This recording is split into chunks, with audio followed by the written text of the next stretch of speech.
Good evening बच्चों, this is Vinay Pratap Singh. Now welcome to Seeja classes. तो आज हम देखेंगे जो आपका पेपर हुआ था 7 सितंबर 2021 में, और जो भी आपका था सेकंड शिफ्ट वाला, आज उसको हम देखेंगे, है ना। तो चलिए फिर शुरू करते हैं, है ना। पेपर कौन सा बेटा आपका? तो पेपर है आपका 7 सितंबर 2021 सेकंड शिफ्ट, ठीक है ना। क्लास शुरू करने से पहले आज का मोटिवेशन वो क्या है आपका? तो वो है आपका चुपचाप मेहनत करते रहिए। चुपचाप मेहनत करते रहिए, उड़ान तय करेगी। चुपचाप मेहनत करते रहिए, उड़ान तय करेगी कि आसमान किसका होगा, है ना। और मुझे पता है कि ये आसमान किसका होगा, आप लोगों का होगा, क्योंकि आप लोग मेहनत कर रहे हैं। और जो व्यक्ति मेहनत करेगा, चीजें उसके लिए आसान हो जाएंगी। चलो फिर आगे बढ़ते हैं। आज हमारा है डिसिप्लिन नंबर 1, है ना। तो चलिए इसके देखते हैं आपके 20 सवाल कौन कौन से हैं। देखिए यहाँ पे लिखा हुआ आपका क्या, up to what percentage methane is contained by biomass. क्या बोल रहा है बेटा आपका? ये बोल रहा है कि बायोगैस में कितने प्रतिशत तक मीथेन होता है, बताओ। जो आपका बायोमास है, क्या है बेटा आपका, जो आपका बायोमास है ना, जो आपकी बायोगैस है आपकी, उसमें कितना प्रतिशत आपका क्या रहता है, आपका मीथेन रहता है, बताओ, है ना। सिंपल सा सवाल है, आपके आंसर में साफ साफ लिखा हुआ है। क्या लिखा हुआ है कि 75%, क्या बेटा, 75% रहती है आपकी क्या, मीथेन रहती है किसमें, बायोगैस में आपका, ठीक है ना। चलो सवाल देखो। इस टाइप का सवाल हमने करवाया हुआ आपको पहले भी। सवाल क्या आपका, which of the following is या are type of forces in nature. जो प्रकृति है आपकी, उसमें किस प्रकार के फोर्सेस आपके अवेलेबल रहते हैं आपके, आपको बताया इनमें से कौन सा आपका करेक्ट होगा आपका, है ना बेटा। देखो, निम्नलिखित में से कौन प्रकृति में बलों के प्रकार हैं। स्टेटमेंट फर्स्ट है आपका गुरुत्वाकर्षण बल आपका, है ना, विद्युत चुंबकीय बल आपका, प्रबल नाभिकीय बल, एंड आपका दुर्बल नाभिकीय बल। प्रबल हो या दुर्बल हो कोई फर्क नहीं पड़ता है ना। नाभिकीय बल आपका प्रकृति में होता है आपका, है ना। गुरुत्वाकर्षण और विद्युत बल भी आपका रहता है। तो क्या हो जाएगा आपका बेटा इसका? तो इसका आपको जाएगा ऑप्शन नंबर बी आपका करेक्ट आंसर। क्या हो जाएगा आपका? तो इसका हो जाएगा आपका ऑप्शन नंबर बी आपका correct answer. Gravitational, electromagnetic, strong nuclear force and आपका वीक न्यूक्लियर फोर्स, ये चारों ही आपके किसमें होते हैं, नेचर में होते हैं आपके, है ना। चलो आगे देखो। सवाल क्या है बेटा आपका? तो सवाल है आपका which of the following is correct about action and reaction. क्या बोल रहा है, एक्शन और रिएक्शन के हिसाब से, क्रिया और प्रतिक्रिया के हिसाब से कौन सा इनमें से क्या है बेटा आपका करेक्ट है ना। क्या बताना है, इनमें से कौन सा आपका सही है ना। अगर एनसीईआरटी पढ़ी होगी तो बता पाओगे फटाफट। देखो, ये आपका है न्यूटन्स लॉ ऑफ मोशन। क्या बेटा आप सबने पढ़ा होगा न्यूटन्स के नियम आपके, फर्स्ट लॉ, सेकंड लॉ और थर्ड लॉ, है ना। A body is motion remain in motion, और body at rest remain at rest unless acted upon by a force. जो फर्स्ट लॉ होता है बेटा आपका, तो वो क्या होता है, तो वो ये बोल रहा होता है आपसे कि कोई भी बॉडी है आपकी, है ना, अगर वो रेस्ट पर है ना, आराम में है, तो वो क्या करेगी, वो आराम में ही रहना चाहेगी। जैसे आप सो रहे होते हो, है ना, तो आप चाहते हो कि आप बस सोते रहो, है ना, कोई आके आपको उठाए ना। उसी प्रकार से अगर आप चलते जा रहे हो, है ना, बिना आपको हजल मिले हुए, बिना कोई रुकावट मिले हुए आपको, आप लगातार चलते रहेंगे, है ना। वो कहते हैं ना, मजा आ रहा है मुझे तो गेम खेलने में, बस मतलब वो काम करता जा रहा हूँ करता जा रहा हूँ। जब तक मम्मी चिल्लाएंगे नहीं तब तक आप रुक नहीं पाओगे, है ना। तो यही बोल रहा है कि जब तक वहां पर कुछ नहीं आता है तब तक वो बॉडी आपकी मोशन में या रेस्ट में रहेगी। तो ये होता है आपका फर्स्ट लॉ ऑफ मोशन, ठीक है ना। सेकंड लॉ ऑफ मोशन क्या कहता है आपका? तो वो कहता है आपका फोर्स इक्वल मास टाइम एक्सेलरेशन। क्या बोल रहा है, जो फोर्स है आपका वो किसके बराबर होगा, मास इनटू एक्सेलरेशन के, ठीक है ना। तो ये आपका है सेकंड लॉ ऑफ मोशन। आपका थर्ड लॉ ऑफ मोशन क्या कहता है बेटा आपका? तो वो कहता है for every action there is an equal and opposite reaction. कोई भी एक्शन हो रहा होगा तो उसका अपोजिट और इक्वल क्या होगा बेटा, आपका रिएक्शन होगा, है ना। तो यही क्या बोल रहा है कि एक्शन और रिएक्शन के हिसाब से कौन सा आपका सही है बताना, ये है आपको। तो देखिए, both act along the line joining the bodies, यानी कि दोनों निकायों को मिलाने वाली रेखा के अनुदिश कार्य करते हैं। इसका हो जाएगा आपका ऑप्शन नंबर बी आपका करेक्ट आंसर, ठीक है ना। चलो आगे देखो, सवाल क्या बेटा आपका, सवाल सिंपल सा है, आपने एनसीईआरटी पढ़ी होगी तो कर दोगे। सवाल फिजिक्स का है तो आपके मुंह बनना शुरू हो जाएंगे, है ना। देखो, in case of concave mirror, किसकी बात हो रही बेटा आपकी, तो यहाँ बात हो रही है आपकी कॉनकेव मिरर की बात हो रही है आपकी। किसकी बात हो रही है बेटा आपकी, तो आपकी बात हो रही है अवतल दर्पण की बात हो रही है आपकी। अब इसमें क्या बोल रहा है आपसे, इसमें बोल रहा है कि be place the object between centre of curvature and focus of the mirror. क्या बोल रहा है, सपोज कर लो, देखो इसे समझाने से पहले आपको समझाते एक चीज। देखो, सपोज ये आपका क्या बेटा, ये आपका कॉनकेव मिरर है आपका, है ना। ये आपकी पहला लाइन आपकी जा रही है आपकी, ठीक है ना। देखो, ये आपका हो जाएगा सेंटर ऑफ कर्वेचर, ये हो जाएगा आपका फोकस, ठीक है ना। और ये आपका रहता है, क्या रहता होता बेटा, ये आपका पोल हो जाएगा आपके एक प्रकार से, है ना। देखो, अगर अब हमारे साथ डालो, आप क्या नंबर डालो। देखो, ये आपका 1 नंबर, है ना, ये आपका 2 नंबर, ये आपका 3 नंबर, है ना, ये आपका 4 नंबर, और ये आपका क्या बेटा बताओ, ये आपका 5 नंबर, और ये आपका 6 नंबर, ठीक है ना। अब इसी कर दो उल्टा, क्या कर दो बेटा, इसी कर दो उल्टा कर दो। 1, एक सेकेंड, देखो 1 2 3, क्या करोगे बेटा आप, इसका कर दो उल्टा कर दो आप, है ना। देखो 1 2 3 4 5, और 6 कहाँ जाएगा बेटा आपका बताओ, 6 कहाँ जाएगा बेटा आपका, 6 जाएगा उसके पीछे आपका, ठीक है ना। आप बस याद रखो 5 तक, 1 2 3 4 5, क्या बेटा 1 2 3 4 5, ठीक है ना। अब देखो, ये आपका जो 1 नंबर आपने दिया हमने, ये आपका मान लो इन्फिनिटी है, क्या है बेटा आपका, ये आपका इन्फिनिटी है आपका, है ना। अगर इन्फिनिटी पे आपकी क्या होगा, ऑब्जेक्ट रखा होगा, तो इमेज कहाँ बनेगी बेटा आपकी, इमेज बनेगी आपकी फोकस पर। कहाँ बनेगी आपकी, जो इमेज बनेगी बेटा आपकी वो कहाँ बनेगी, फोकस पर बनेगी आपकी, ठीक है ना। उसी प्रकार से अगर आपका ऑब्जेक्ट रखा होगा कहाँ पर बताओ, beyond the centre of curvature, C से कहाँ रखा बेटा, यहाँ पर रखा हुआ है, सी से गया दूर है आपका, है ना। तो इमेज कहाँ बनेगी बेटा आपकी बताओ, तो इमेज बनेगी आपकी फोकस और सेंटर ऑफ कर्वेचर के बीच बनेगी आपकी, है ना। सबको पता है। देखो, अब आगे देखो, अगर ऑब्जेक्ट रखा हुआ कहाँ पर, सेंटर ऑफ कर्वेचर पर रखा हुआ आपका, तो आपकी इमेज कहाँ बनेगी बेटा, आपकी सेंटर ऑफ कर्वेचर पर बनेगी आपकी इमेज, है ना। अगर आपका ऑब्जेक्ट रखा हुआ है सेंटर ऑफ कर्वेचर और फोकस के बीच में रखा हुआ है, तो इमेज कहाँ बनेगी बेटा आपकी, तो इमेज बनेगी आपकी कहाँ पे बताओ, तो इमेज बनेगी आपकी beyond the centre of curvature, है ना।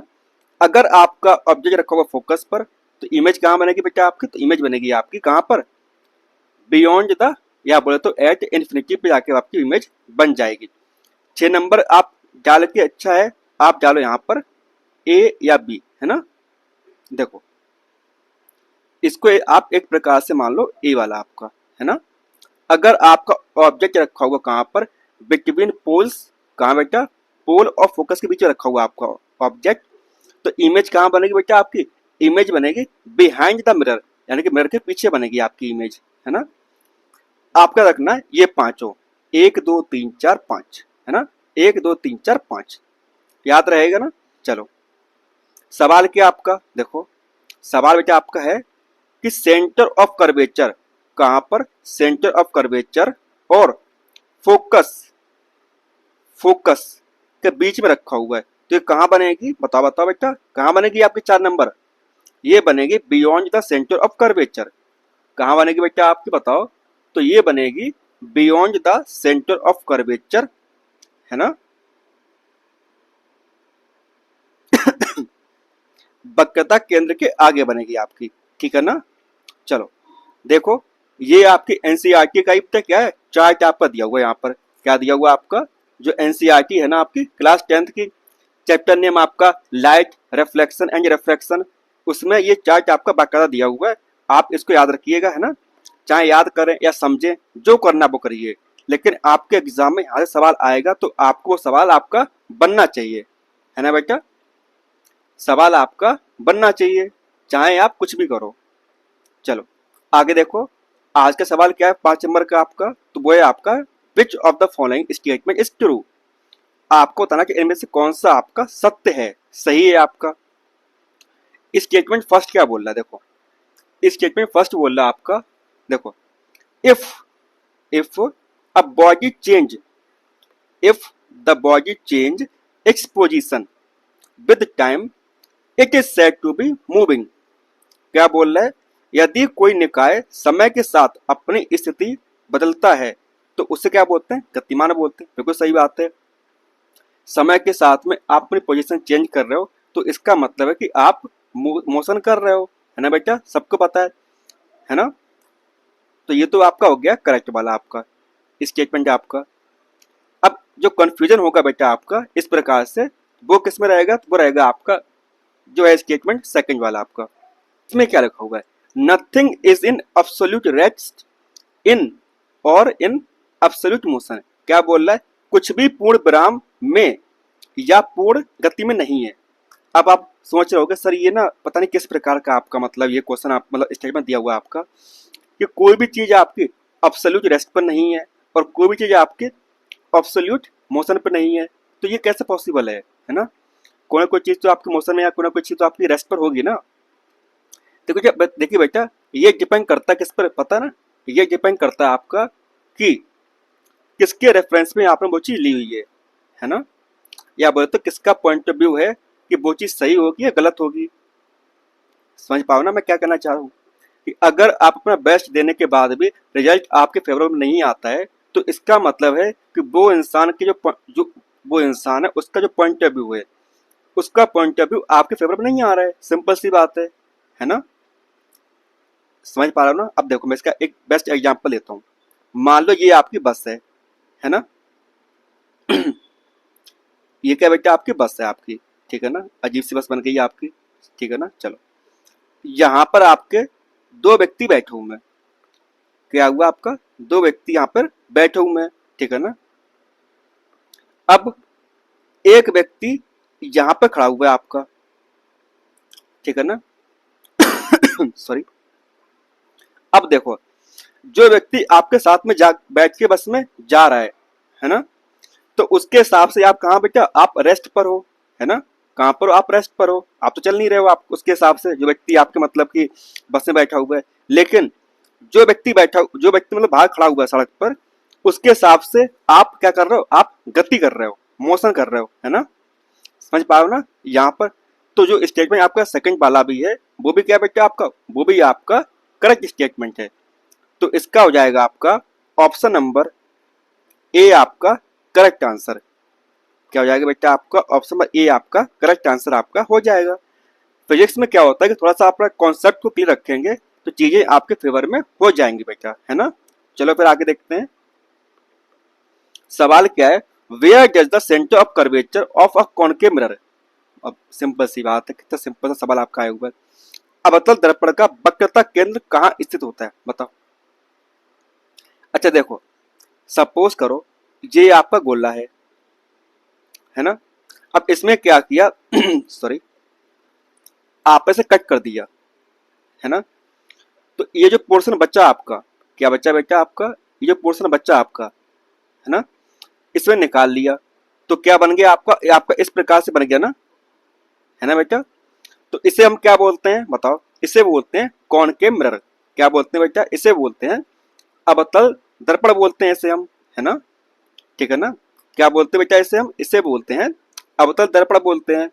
अब देखो ये गोला था आपका, इसका सेंटर कहाँ पे बेटा आपका, यहाँ पे है ना। तो इसका भी सेंटर कहाँ पे होगा, यहाँ पर होगा, सिंपल सी बात है ना सॉरी। तो क्या हो जाएगा आपका in front of the mirror, यानी कि दर्पण के सामने आपका, ठीक है ना।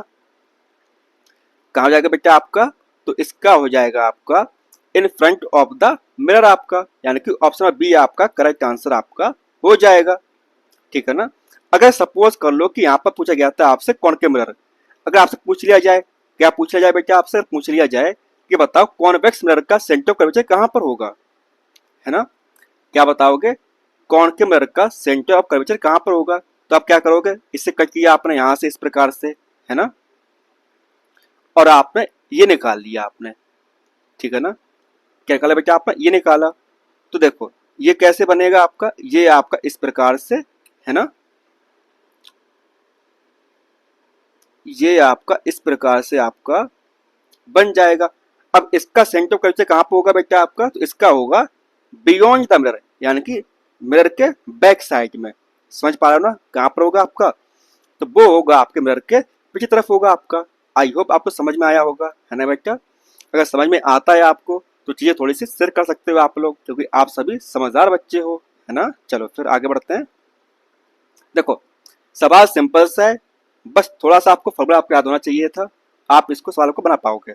देखो क्या लिखा हुआ है यहाँ पर, a man walk with speed of 8 kilometre per hour for 2 kilometre, okay, then 9 kilometre per hour for 3 kilometre. देखो शुरुआत में क्या था बेटा आपका, ये शुरुआत में चला आपका, कहाँ पे चला बेटा शुरुआत में, देखो ये पहले चला 8 किलोमीटर पर आवर, कितने में, 2 किलोमीटर, फिर ये चला 9 किलोमीटर प्रति घंटे की स्पीड से, कितना, 3 किलोमीटर, है ना।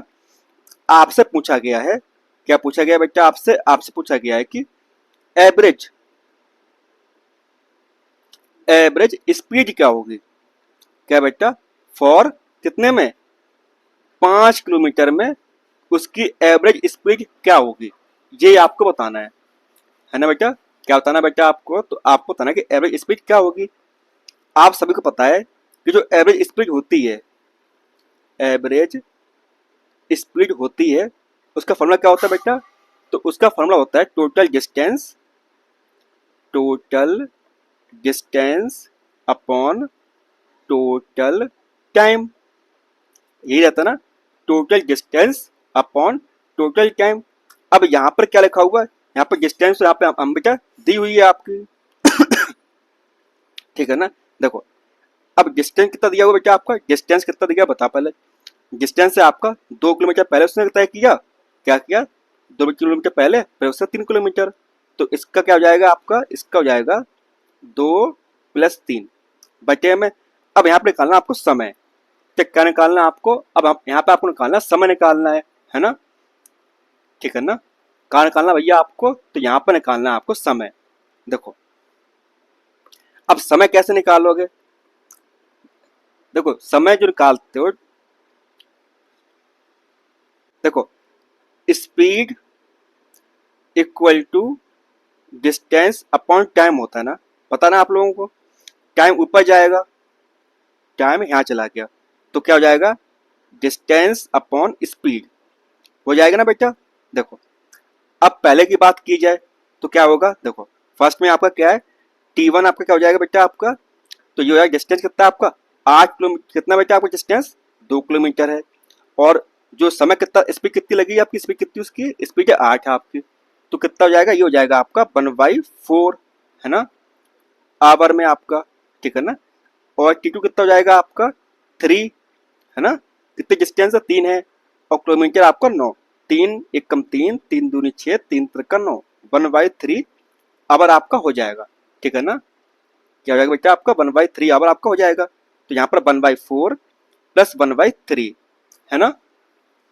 जब आप इसे सॉल्व करोगे बेटा, है ना, तो कितना आएगा आपका, ये आ जाएगा आपका 60/7 आपका आ जाएगा, यानी कि अप्रोक्सीमेटली आपका बोले तो 8.57 किलोमीटर पर आवर आपका, ये आपका आंसर आ जाएगा, है ना बेटा।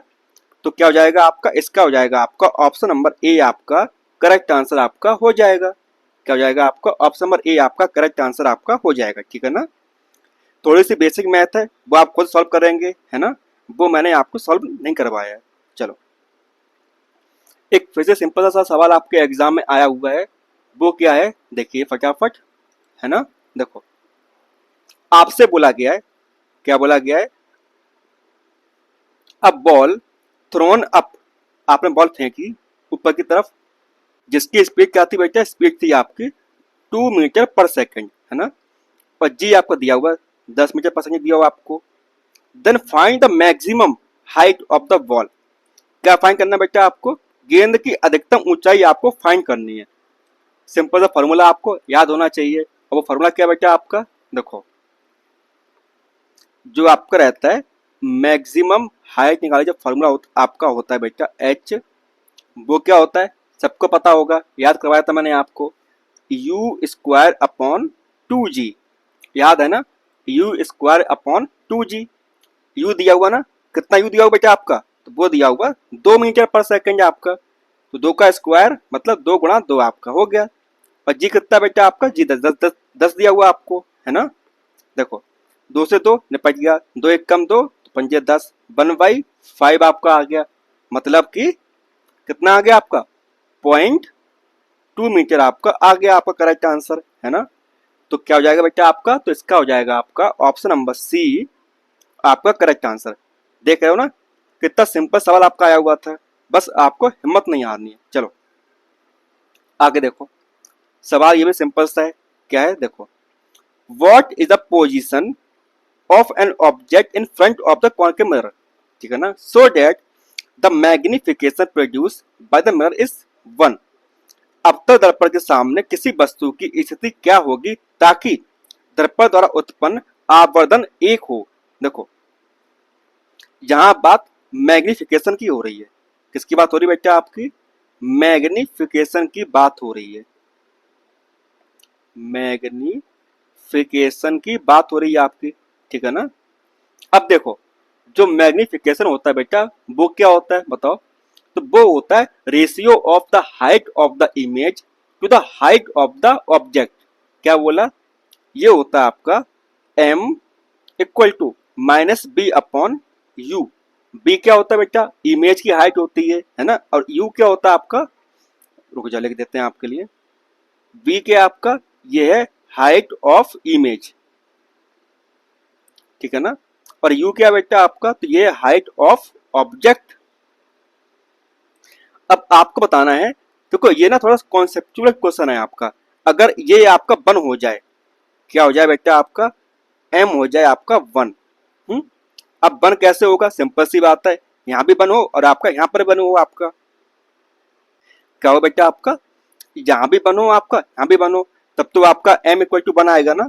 और m इक्वल टू 1 कब आएगा बेटा बताओ, तो वो आएगा कब आएगा, बताओ, वो तब आएगा जब आपका ऑब्जेक्ट भी सेम जगह पर रखा हो और आपका इमेज भी आपकी कहाँ रखी हो, सेम जगह पर रखी हो। यानी कि देखो यहाँ पर अभी समझाया था मैं आपको, एक सेकंड, है ना, हाँ, अगर यहाँ पर रखा होगा, इसकी दूरी हाइट कितनी बेटा, इसकी भी हाइट यहाँ पर होगी, इसकी भी यहाँ पर हाइट होगी, सेम सेम आपकी, है ना। तो यानी कि सेंटर ऑफ कर्वेचर क्या बेटा हो जाएगा आपका, at a centre of curvature, यानी वेट, तो इसका हो जाएगा आपका ऑप्शन नंबर डी आपका करेक्ट आंसर आपका हो जाएगा। कोई दिक्कत, चलिए आगे बढ़ते हैं। सवाल सिंपल सा, बस इसके ऑप्शंस आपके गायब हो चुके हैं क्योंकि यहाँ पे उस व्यक्ति लिख नहीं पाया सही से। देखो ऑप्शन नंबर ए, बी, सी और डी। ऑप्शन ए क्या बेटा आपका, तो वो है F S equal to K upon X, ठीक है ना। एक है आपका F S equal to K plus X, ठीक है ना। एक ऑप्शन आपका सी वाला है F S equal to K plus में यानी के मल्टीप्लाई बाई एक्स। एक है आपका F X equal to minus K X, ठीक है ना। अब देखो बेटा सच्चाई है कि आपके एग्जाम मिलता है समय बहुत कम, है ना, और ये बात आप भी जानते हो कि सवाल जो आएंगे वो अपनी एक औकात में आएंगे, है ना। ऐसा नहीं होता कि आपका बीएससी लेवल का एमएससी लेवल का आपका सवाल पूछ लिया जाए, समझ पा रहे हो ना। और जो फिजिक्स में जो सवाल दिए हुए हैं मतलब जो चैप्टर्स आपके दिए हुए हैं वो एक लिमिट में है ना बेटा। अगर आप देख पा रहे होगे इन ऑप्शंस को इस प्रकार से तो आपको समझ में आएगा कि आपने कहीं ना कहीं जो ऑप्शन नंबर डी है आपने पढ़ा हुआ होगा आपने, है ना, याद कर पा रहे होगे आप लोग, ठीक है ना। और ये क्या होता है बेटा आपका बताओ, तो ये आपका हुक्स लॉ है ना। क्या बेटा आपका, आपने पढ़ा ना हुक्स का नियम, हुक्स लॉ, है ना। जब आपने स्प्रिंग पढ़ा होगा, समझ पाओ ना, स्प्रिंग पढ़ा था आपने, तो यहाँ पे लिखा हुआ था F X equal to minus K X, ठीक है ना। चलो आगे देखो, इसके ऑप्शंस कहाँ बेटा, इसके ऑप्शंस हम लिख देते हैं अभी, ए बी सी और डी। ऑप्शन ए है बेटा आपका v square minus u u square equal to 2as। Option B v square multiply u square equal to 2as। Option C v square plus u square equal to 2as। Option D है आपके पास में v square multiply u equal to 2as।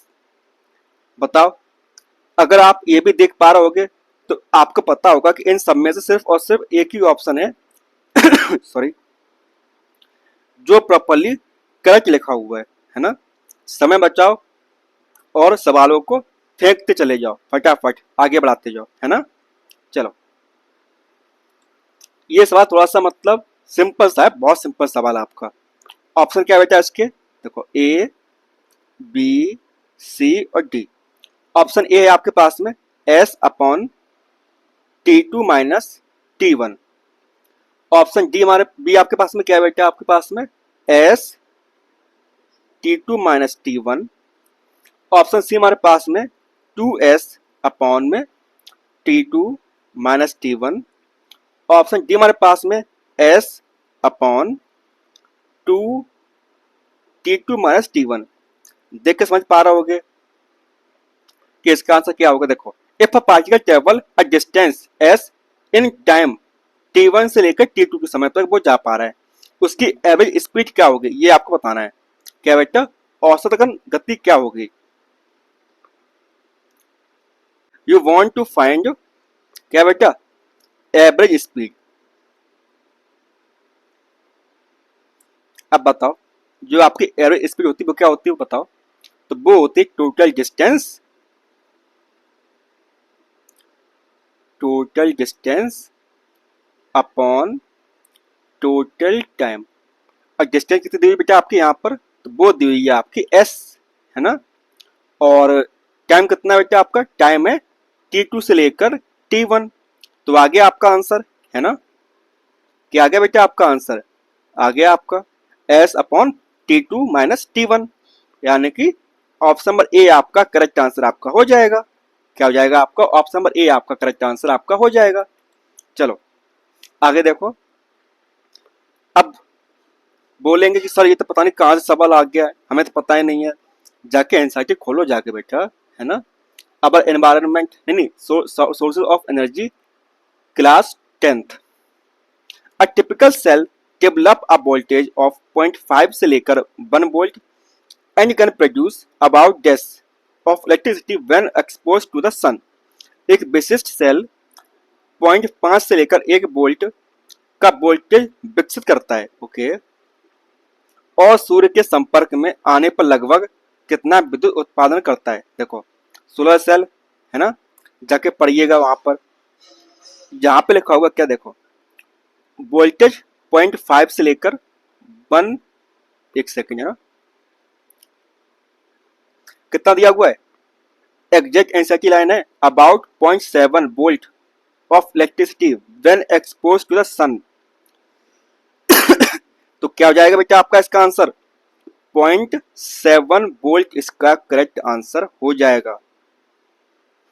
अगर जो भी आपका central jobs होती हैं बेटा उसमें एनसीईआरटी का एक महत्वपूर्ण योगदान होता है, याद रखिएगा।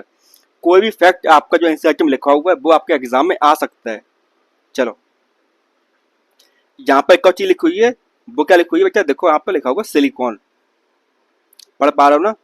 मेकिंग सोलर सेल्स में जो हेल्प करता है वो क्या कौन करता है बेटा, आपका सिलिकॉन करता है, याद रहेगा।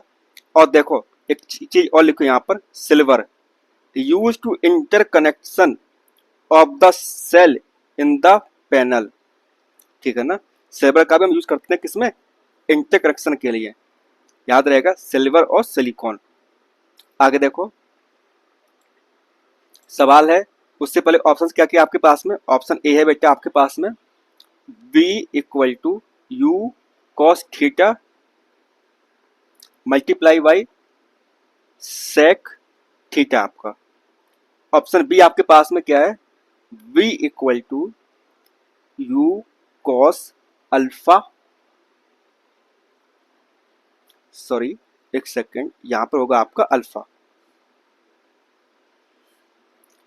एंड सेक थीटा आपका। ऑप्शन सी हमारे पास में है v square equal to u cos theta multiply by sec alpha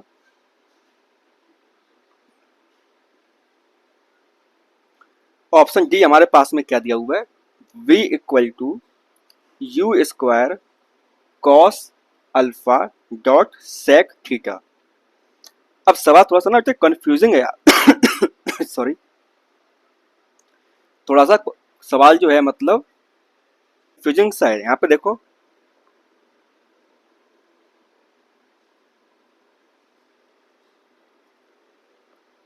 if a projectile is fired with a speed u, जिसका एंगल है theta horizontally, then the what will be the speed when its direction of a motion makes an angle up alpha। यहाँ पे क्या होगा आपका? यहाँ पे आपका होगा अल्फा विद द हॉरिजॉन्टल, है ना? बताओ कहाँ होगा बेटा? इसका मतलब एग्जैक्टली मतलब देखो, सपोज करो, अब समझाई दें आपको।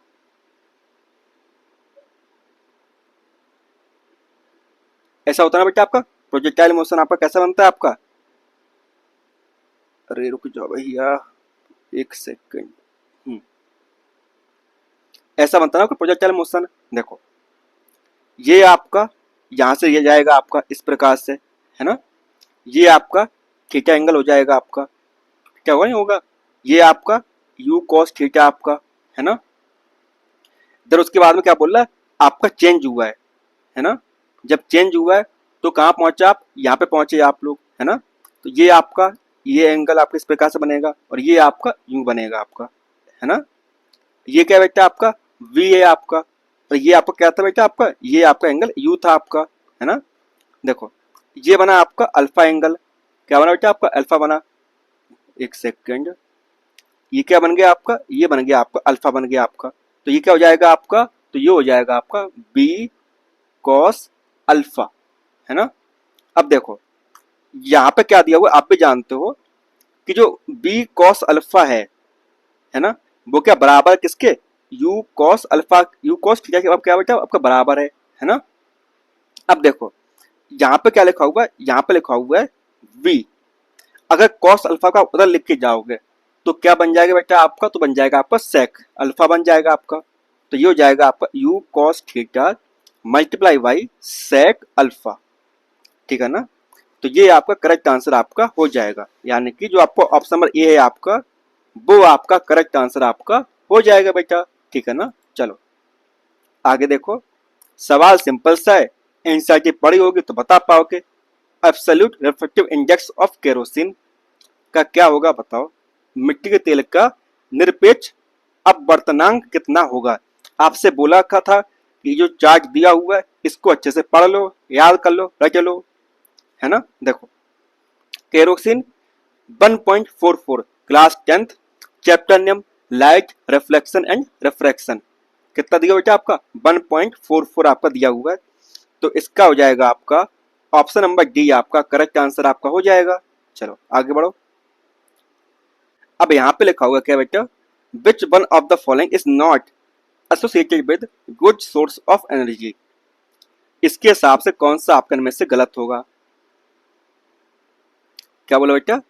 ऊर्जा के अच्छे स्रोत के हिसाब से कौन सा आपका गलत होगा? Class 10th source of energy, इसमें लिखा हुआ साफ साफ देखो बेटा आपका गुड सोर्स ऑफ एनर्जी के कुछ पॉइंट्स लिखा हूं मैं। पहला पॉइंट क्या है? पहला पॉइंट आपका दिया हुआ है which would do a large amount of work per unit volume और मास, ठीक है ना। सेकंड दिया हुआ है वी कैन इजिली एक्सेसिबल, है ना। फिर दिया हुआ है easy to store and transport, perhaps most importantly be economically, है ना। तो ये दिए हुए चार दिए हुए आपको पॉइंट्स दिए हुए किसके हिसाब से, गुड सोर्स ऑफ एनर्जी के हिसाब से, यानी कि ऊर्जा के अच्छे स्रोत के हिसाब से।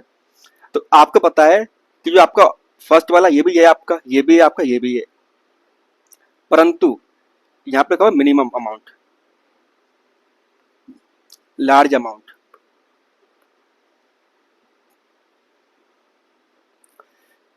छोटा छोटा स्टेटमेंट आपके एग्जाम में चीजें खराब कर देता है ना बेटा। तो इसलिए इसका हो जाएगा, क्या हो जाएगा आपका, ऑप्शन नंबर बी आपका करेक्ट आंसर हो जाएगा, क्योंकि ये क्या बेटा आपका गलत है आपका, है ना। चलो, projectile motion is an example of motion in a plane with acceleration. प्रक्षेप गति गैस त्वरण के साथ समतल में गति का उदाहरण है, किस पे, कांस्टेंट होता है उसमें, है ना। कैसा होता है बेटा आपका, कांस्टेंट रहता है ना, कि स्थिर रहता है आपका। चलो आगे बोल रहा है कि nucleus contain about gas percentage of mass of the atom. जो नाभिक है, नाभिक के परमाणु के द्रव्यमान का लगभग कितना प्रतिशत होता है, कल ही समझाए थे आपको। कितना होता है बेटा आपका, 99.98, 99.98। रदरफोर्ड एक्सपेरिमेंट जाके पढ़ो क्लास 10th में जाके, सॉरी क्लास 9th में जाके, स्ट्रक्चर ऑफ एटम में। चलो अब देखो, अकॉर्डिंग टू साइन कन्वेक्शन, ठीक है ना, focal length of concave mirror, क्या बेटा आपकी focal length of convex mirror की कैसी होगी, चिन्ह परिपाटी के अनुसार उत्तर दर्पण का फोकस दूरी का चिन्ह क्या होगा, ये आपको बताना है। क्या वो पॉजिटिव होगा या वो नेगेटिव होगा, बताओ। देखो ये है बेटा आपका कॉनकेव वाला, है ना। आपसे पूछा गया कॉन्वेक्स वाला, तो वो कैसा होता है बेटा आपका, देखो इधर वाला आपका पॉजिटिव जाएगा, है ना। Sign convention for focal, focus के लिए, इधर नेगेटिव, इधर पॉजिटिव, तो क्या हो जाएगा आपका पॉजिटिव, है ना बेटा। याद रहेगा ना आपको, आपने किया होगा बेसिक फिजिक्स से बेटा, क्लास 10th की, है ना। तो क्या हो जाएगा आपका केवल और केवल ए वाला आपका करेक्ट है आपका। देखो यहाँ पे लिखा हुआ है सेम सवाल और पहले भी आया हुआ था कि कौन सा आपका फ्लूइड है, क्या बेटा फ्लूइड यानी कि तरल आपका कौन सा है। तो ये बात आप भी जानते हो, लिक्विड भी और गैस भी आपका क्या बेटा दोनों ही आपके फ्लूइड हैं, है ना। Class 9th matter in our state, sorry matter in our surrounding में 700 लिखा हुआ है कि लिक्विड और गैस बोथ क्या बेटा आपके दोनों आपके फ्लूइड हैं आपके, है ना। तो इसका हो जाएगा आपका option number B, both first and second. अब देखो डिस्प्ले नंबर सेकंड, जिसमें आपके 10 सवाल हैं, हमने 30 बोला था आपको, तो 30 पूरे करवा के जाएंगे, है ना। देखो साफ साफ लिखा हुआ है फॉलोइंग रिएक्शन कौन कौन सी है, कॉपर ऑक्साइड प्लस हाइड्रोजन, है ना, गिब्स, क्या बेटा यहाँ पे होगा आपका एरो होगा यहाँ पर, है ना। क्या बन गया आपका, तो ये बन गया कॉपर प्लस ऑक्साइड, मतलब वाटर आपका। सबने पढ़ा होगा कि अगर आपका ऑक्सीजन निकलता है तो क्या होगा, हाइड्रोजन ऐड होता है तो क्या होगा, है ना। पढ़ा है कि नहीं पढ़ा है, पढ़े हुए हो मुझे पता, आप सब लोग सारे बच्चों। तो क्या हो जाएगा बेटा इसका, तो इसका हो जाएगा रेडॉक्स रिएक्शन, है ना, यानी कि अपचयोपचय, ठीक है ना। चलो फिजिक्स का सवाल आया नहीं, मुंह आपका बना नहीं, है ना। देखो सवाल क्या बेटा आपका, a man pick up a bag of mass इतना, है ना, from the ground and put it on his head 1.5 metre above the ground, what is the work done by him on the bag. ये दिया हो इतना, क्या बोला, एक आदमी जमीन से 15 किलोग्राम वजन का एक बैग उठाता है और उससे जमीन से 1.5 मीटर ऊपर अपने सिर पर रखता है, उसके द्वारा बैग पर कितना कार्य किया गया है, ये आपको बताना है, यानी कि आपको बताना है वर्क डन, कि आपका वर्क डन क्या होगा आपका, है ना बेटा। क्या बताना बेटा आपको, वर्कजन बताना है। देखो अब वर्कजन होता क्या है, सभी को पता होगा, W इक्वल टू, है ना, Fs, यानी कि फोर्स क्या होता है बेटा आपका बताओ, यानी कि mgh, mgh अलग होता है, ये mgh है ना, mgh असली मसाले सच सच। अब याद रहेगा ना जीवन भर। वर्कजन क्या होता है बेटा आपका, तो वो होता है मास, है ना, ग्रेविटी और हाइट। आपका मास आपका दिया हुआ, कितना दिया बेटा आपका, आपका दिया हुआ 15 kg, है ना, तो ये क्या हो गया आपका, मास हो गया आपका 15 kg। उसके बाद में जी कितना दिया हुआ आपका, जी दिया हुआ 10, है ना, तो 10 आपका आ गया। हाइट कितनी बेटा आपकी, ऊंचाई, जड़ मीटर आपकी, तो 1.5, गुणा कर दो। जब गुणा करोगे सॉरी, तो इसका आ जाएगा कितना, 225 जूल आपका आ जाएगा, है ना। देख रहे हो कितना सिंपल सा सवाल था, बस लैंग्वेज की काफी टफ थी, है ना। सवाल सिंपल ही आते हैं, बस आपको पता होना चाहिए कि मतलब उसको करना कैसे है ना। चलो आगे देखो, सवाल क्या है बेटा आपका, एम्फोटेरिक ऑक्साइड का एग्जाम्पल कौन सा है, किसका बेटा, एम्फोटेरिक ऑक्साइड का कौन सा आपका एग्जाम्पल है।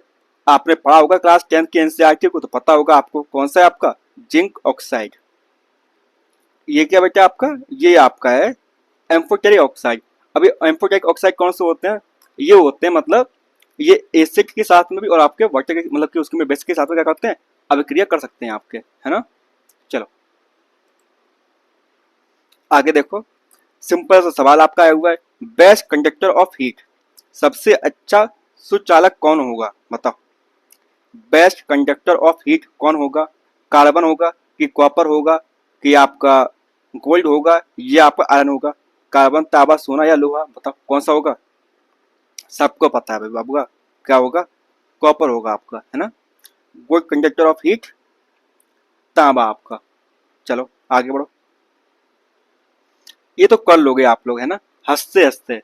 किसकी बात हो रही है बेटा यहाँ पर, तो यहाँ बात हो रही है आपकी एल्कीन की बात हो रही है ना।